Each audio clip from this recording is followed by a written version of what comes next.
ప్రపంచ దేశాలు ఆర్థికంగా ఇబ్బందులు ఎదుర్కొంటున్న భారతదేశం ఉజ్వలంగా ముందుకు వెళ్తుందని బీజేపీ రాజ్యసభ సభ్యులు లక్ష్మణ్ అన్నారు. కేంద్రంలో బీజేపీ అధికారంలోకి వచ్చిన తర్వాత అనేక అభివృద్ధి కార్యక్రమాలు చేపట్టిందని పేర్కొన్నారు. ఇక మిగులు రాష్ట్రంగా ఉన్న తెలంగాణను సీఎం కేసీఆర్ అప్పుల రాష్ట్రంగా మార్చేశారని విమర్శించారు. తెలంగాణలో ఒక్కో వ్యక్తిపైన 1,29,000 అప్పులు పెట్టిన ఘనత సీఎం కేసీఆర్ దని దుయ్యబట్టారు.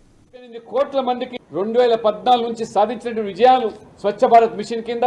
11.5 కోట్లు వ్యక్తిగత మరుగుదొడ్లు, ఉజ్వల కింద 9.5 కోట్ల మందికి ఇవాళ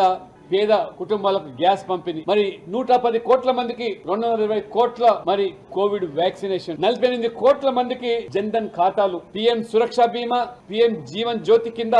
45 కోట్ల మందికి వ్యక్తులకు బీమా వర్తింపచేయడం, పీఎం కిసాన్ సమ్మాన్ నిధి కింద 11.5 కోట్ల మందికి రైతులకు 2.5 లక్షల కోట్ల నగదు బదిలీ. తలసరి ఆదాయం ఇవాళ 1,97,000కు పెరిగితే ఇవాళ రాష్ట్ర ఆర్థిక పరిస్థితి పైన అసెంబ్లీలో చర్చించేటువంటి ధైర్యం లేక, ఆర్థిక పరిస్థితి మీద శ్వేతపత్రాలను విడుదల చేసేటువంటి సాహసం లేక, మిగులు రాష్ట్రంగా ఉన్నటువంటి తెలంగాణను అప్పుల పాలు చేసి 5 లక్షల కోట్లు అప్పులు తీసి దివాలా తీసి రాష్ట్రాన్ని ఇవాళ తలసరి ఒక్కొక్కరి మీద 1,29,000 అప్పు భారాన్ని మోపి బడ్జెట్ చివరి రోజున కనీసం కాగు రిపోర్టులు పెట్టేటువంటి సాంప్రదాయాన్ని కూడా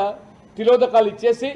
ఎక్కడ మీ గుట్టు రట్టు అవుతుందని చెప్పి మొత్తం విలువలను కాలరాసి ఏ రకంగా మీరు అసెంబ్లీని కొనసాగించారు. 24 గంటలు ఉచిత కరెంటు మాట్లాడుతూ ఉన్నారు. 2014 నుంచి సాధించిన విజయాలు స్వచ్ఛ భారత్ మిషన్ కింద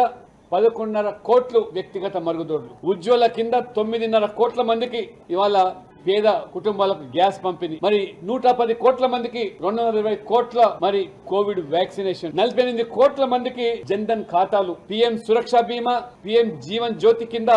45 కోట్ల మందికి వ్యక్తులకు బీమా వర్తింపచేయడం, పీఎం కిసాన్ సమ్మాన్ నిధి కింద 11